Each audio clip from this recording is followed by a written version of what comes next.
আসসালামু আলাইকুম। আজকে আমি একটা নতুন মাছ নিয়ে আসছি। এই মাছটা সচরাচর বাজারে দেখা যায় না। দেখেন তো চিনতে পারেন কিনা এটা মাছটা। নরমালি আমরা এই মাছের শুটকি খেয়ে থাকি কিন্তু কাঁচা মাছটা সচরাচর খাওয়া হয় না। এটা হচ্ছে লইট্কা মাছ, লইট্কা কাঁচা মাছ। এটা শুকায় শুটকি বানায়। আজকে এই মাছটার আমি ভুনা করব। এই যে দেখেন। এখন এই মাছটা আমি একটু লবণ, এই পরিমাণে একটু পিঙ্ক সল্ট নিয়ে নিলাম। একটু বেশি করে নিচ্ছি যাতে যেন গন্ধটা না থাকে। তারপর এখন আমি একটু লেবু চিপে দিয়ে দেবো। এই লেবুটা আপনার এই গন্ধটাকে দূর করতে সাহায্য করবে। দেখুন এরকম ভাবে কচলিয়ে দেবো মাছটাকে। মোটামুটি ভালো করে কচলানো হয়ে গেলে আমি মাছটাকে ভালো করে ধুয়ে পরিষ্কার করে নেবো। 2-3 বার ধোয়া দিলে মাছটার গন্ধটা মোটামুটি চলে যাবে। এবার তাওয়াটা গরম হয়ে আসলে আমি এতে পরিমাণ মতো তেল দিয়ে ঢেলে নিব। আমি একটু তেলের পরিমাণ বেশি নিব কারণ এই তেলে আমি মাছটাকে ভাজবো, প্লাস এই তেলে আমি ভুনাটা করবো। একটু বেশি করেই নিচ্ছে।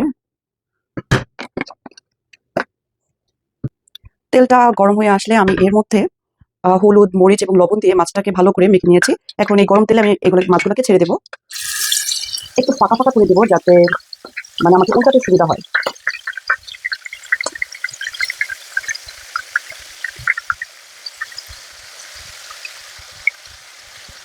সবগুলো মাছ ছেড়ে দিলাম। 1 থেকে 1.5 মিনিট পর আমি মাছটাকে একটু উল্টিয়ে দিব। একটু সাবধানে করার চেষ্টা করবো যাতে মাছগুলো ভেঙে না যায়। এই মাছগুলো প্রচুর পরিমাণে নরম, মানে ভেঙে যাওয়ার সম্ভাবনা থাকে অনেক।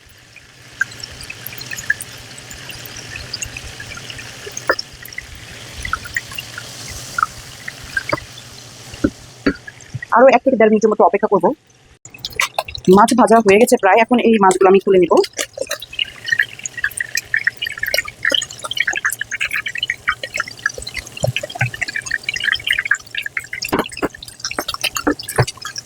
বেশি খড়খড় করে ভাজা যাবে না। বেশি খড়খড় করে ভাজলে মানে অনেক শক্ত করে ভাজলে দেখা যায় যে মাছের ভিতরে তেমন একটা মশলা ঢোকে না, আর খেতেও আমার কাছে তেমন একটা ভালো লাগে না। তারপরেও আপনাদের কাছে যেমন ভালো লাগে ঠিক তেমনিতেই করবেন। এই পুরো রান্নাটা করার জন্য আমি নিয়ে নিয়েছি টমেটো, পেঁয়াজ কুচি, মরিচ এবং কিছু ধনেপাতা। প্রথমে আমি কিছু পেঁয়াজ দিয়ে দেব।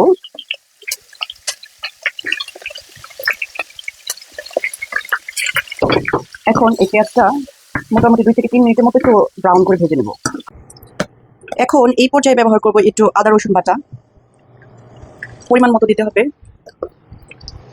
চোখের একটা আন্দাজ করে নিলেই হবে।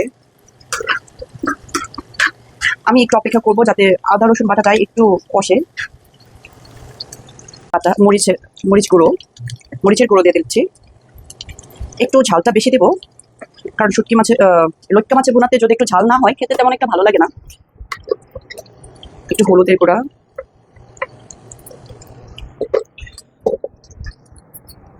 আর পরিমাণ মতো স্বাদ মতো লবণ। এবার একটু ভালো করে নেড়ে চেড়ে নিব।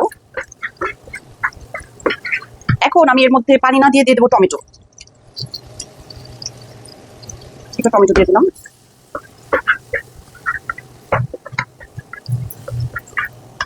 টমেটো দেওয়ার পরে আমি চুলার আঁচটা একটু কমিয়ে দেবো। সমস্ত উপকরণগুলো ভালোভাবে কষানোর জন্য আমি একটু পানি দিয়ে দিলাম। ভালো করে নেড়ে চেড়ে এখন আমি ঢাকনা দিয়ে ঢেকে দেবো। এখন ঢাকনাটা উঁচু করে দেখবো যে কি অবস্থা। তো একটু নেড়ে চেড়ে আমি এখানে 2 থেকে 3 ফালি কাঁচামরিচ দিয়ে দিব, আর বাকি অংশটা দিব আমি রান্নার শেষে। রান্নার এই পর্যায়ে যখন দেখবো তেলটা একদম উপরে ভেসে উঠে এসেছে, ঠিক একটা নাড়াচাড়া দিয়ে দেখবো যে হ্যাঁ মশলাটা কষে গেছে পুরোপুরি। এখন আমি ওই মাছগুলো ঢেলে দেবো। ভেজে রাখা মাছগুলো দিয়ে দিচ্ছি।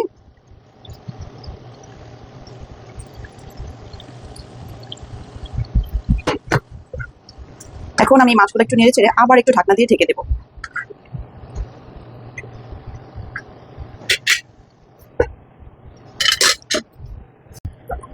ঠিক 1 মিনিট পর ঢাকনাটা উঁচু করে আমি হালকা একটু পানি দিয়ে দেবো।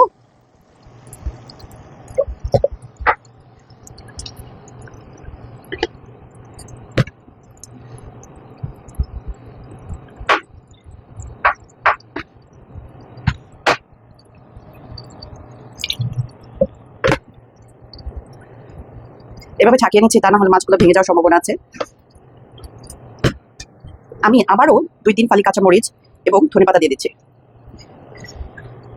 ধনেপাতা দেওয়ার পর একটু হালকা করে নেড়ে চেড়ে দেবো।